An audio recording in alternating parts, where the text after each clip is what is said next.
Gracias chicos, buenos días. Hoy vamos a hablar de qué le pasa a Europa.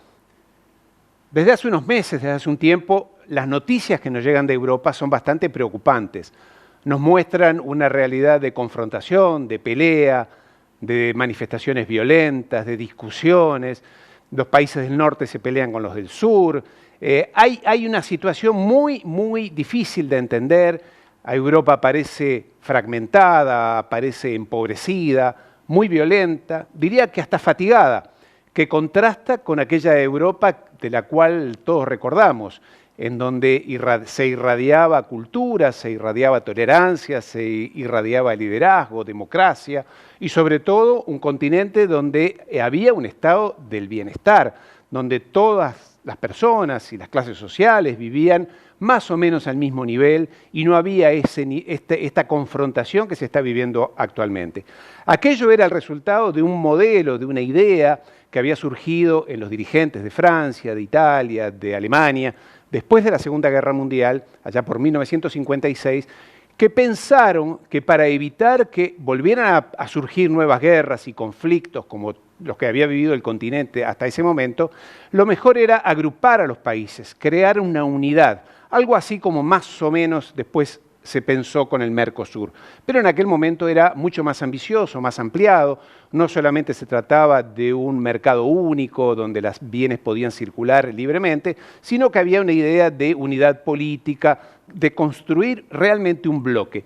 Al día de hoy eso se ha constituido en un bloque de 27 países, en los cuales están incluidos algunos que antes pertenecían a la esfera soviética comunista.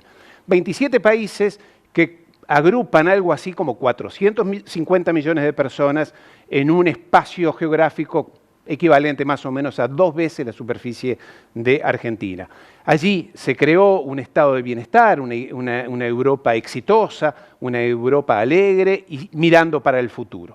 Pero ¿qué ha ocurrido? Hace unos 30 años más o menos se empezó a aplicar el modelo neoliberal, el mismo más o menos que se aplicaba en Argentina, con aquel de presidente Menem, de Cavallo, de apertura de la economía, de privatización, de importación masiva de productos, de arruinar a la industria y a las producciones nacionales, porque todo venía de afuera, todo era barato, la plata dulce, y en el caso de Europa dejó de fabricar productos, sus empresas se fueron a China, al norte de África, a diferentes países, y el continente se concentró casi exclusivamente en la especulación financiera, en la renta, y esto trajo aparejado lo que hoy vemos, que es obvio, que es desocupación masiva. Europa está entre un 15 y un 18% de desocupación, lo cual es enorme. En la precariedad laboral, o sea, las personas son despedidas fácilmente, no hay contratos de trabajo, la juventud no tiene futuro, los sueldos son realmente casi que de hambre.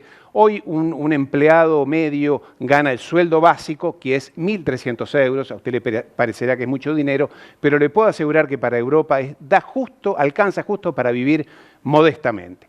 Lo que ocurrió a continuación, y como es lógico, imaginable, es que los muy ricos hoy son más ricos, se han enriquecido muchísimo en Europa y el resto de la sociedad ha empezado a decaer y en algunos casos los trabajadores sobre todo han perdido poder de compra, la inflación les ha ganado y la clase media está tendiendo a desaparecer. Esto ha dado lugar a manifestaciones y es lo que vemos hoy en las noticias, convulsiones de todo tipo, enfrentamientos. Hay regiones que se quieren separar de otras, el norte de Italia se quiere separar del sur porque dice que son muy pobres, Cataluña se quiere separar del resto de España, en Bélgica lo mismo, en Alemania lo mismo. Hay un estado de confrontación donde están todos contra todos y por todos los temas. Le doy un dato. El año pasado, solamente en Francia, fueron profanadas 1.000 iglesias. 1.000 iglesias solamente en Francia en un año. ¿Por qué? Porque hay bronca y unos se expresan porque son islamistas, otros porque odian a lo que pasó con la pedofilia de los curas. En fin, lo que es cierto es que es un estado muy grave de convulsión y de enfrentamiento. Están los chalecos amarillos que usted habrá visto en la televisión. Hay un estado de permanente enfrentamiento y lo que asombra más es que los políticos no saben qué hacer, la dirigencia no sabe más qué hacer. y la dirigencia empresarial, política, para darle un dato, y esto es un dato de color casi, el Papa Francisco hace unos días ha dicho que para la tradición cristiana la propiedad privada no debe ser respetada o no es respetable. Entonces, agregamos un nivel de confusión general donde no sabemos qué hacer y realmente la dirigencia está muy empantanada. A esto, sin embargo, Europa sigue dando cátedra, dice cómo tienen que ser los gobiernos de otros países, en Venezuela, en el Líbano. De todas maneras sigue bombardeando Siria, sigue en Irak, en Afganistán, ha destruido a Libia a bombardazos, en Malí sigue habiendo ocupación extranjera. Esto llama la atención porque es una realidad en la cual hay mucha confrontación, los políticos no saben qué decir, dicen fórmulas que no tienen ninguna aplicación real, el continente sigue a la deriva, mientras que China, por su lado, que no confronta con nadie, sigue apostando a su proyecto, el gran proyecto que hablamos la semana anterior, que es la Ruta de la Seda, que es conquistar el mundo con sus productos, con su tecnología, ir adelante como primera potencia, de discutirle y pelearle a Estados Unidos el liderazgo, y de eso es lo que vamos a seguir hablando en los próximos días, porque esta historia no ha terminado aquí. Muchas gracias.